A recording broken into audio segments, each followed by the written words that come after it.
Welcome back to the home of original sports perspective from our couch to yours. I am your host, Jermaine Lockett, and I want to say thank you. Thank you for coming back. I appreciate you.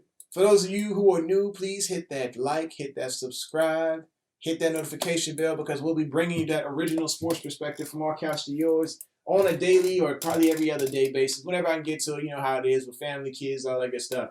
But I'm going to be honest with you, I'm bringing original sports perspective. And today I want to bring it about somebody who maybe many have talked about, but have they talked about the fit with the Ravens? Today, everybody is probably bickering and whining about the Browns getting better because more than likely they are about to sign Clowney, and that affects how the Ravens look at the available pass rushers after May 3rd. So they don't want to lose any compensatory picks. And so they're probably going to let Clowney go to the Browns and say, hey, you know what, we'll see you during the season. That's going to be an issue. But the Ravens need to go ahead and pick up a pass rusher. And they need to trust in EDC. None of y'all trust in EDC.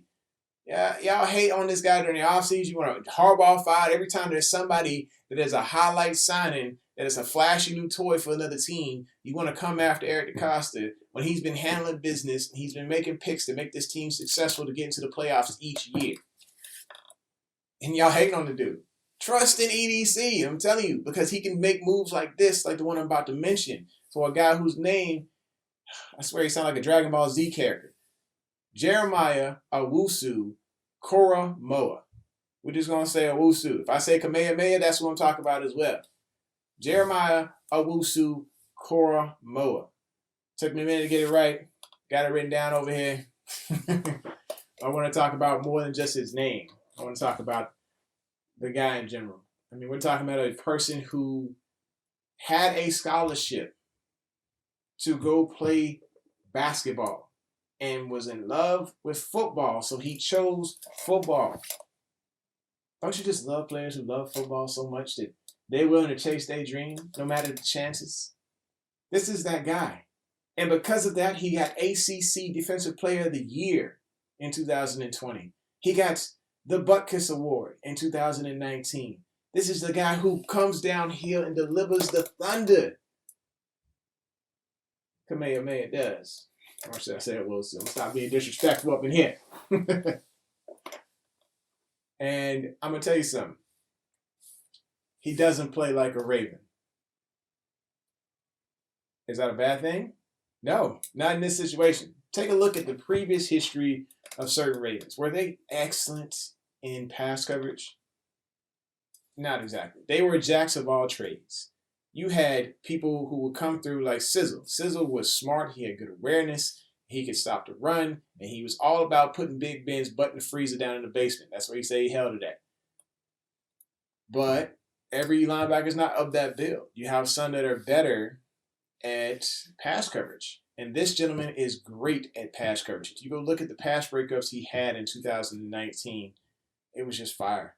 He was on them, shadowing them. He was on them like paint, like white on rice in a snowstorm. This guy could definitely cover any type of wide receiver, any type of receiver at all, whether it be a tight end, whether it be a slot receiver, or the X. This guy was on it.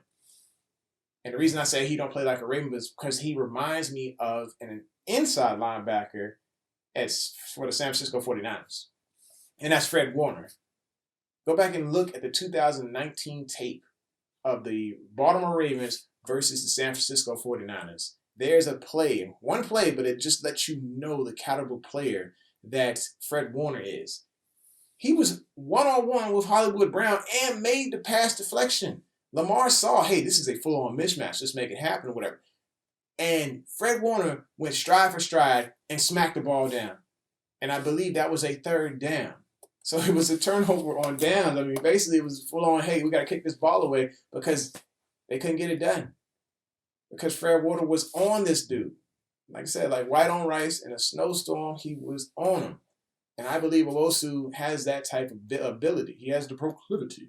He is a talented individual. Like I said, former basketball player, gave up the game to come to football. I mean, when I look at things for players, I'm looking for thump.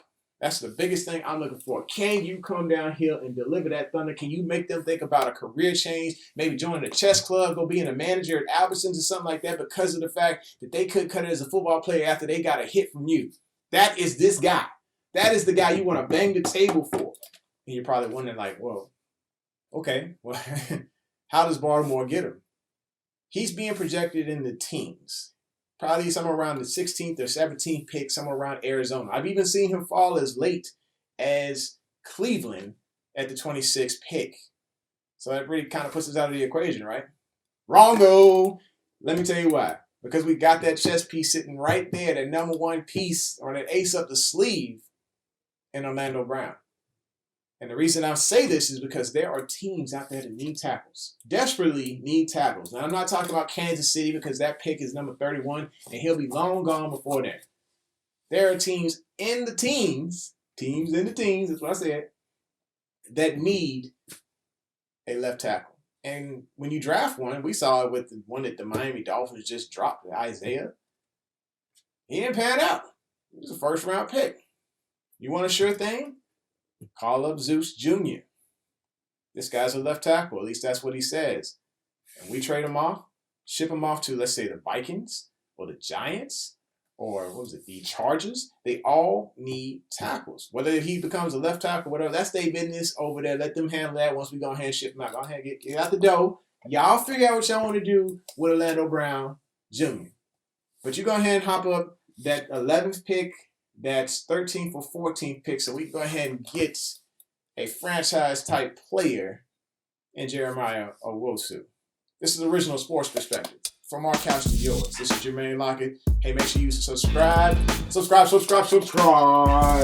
Hit that like button. Hit that subscribe. And hit that bell for the notifications. And I will see you soon. Take care. Peace.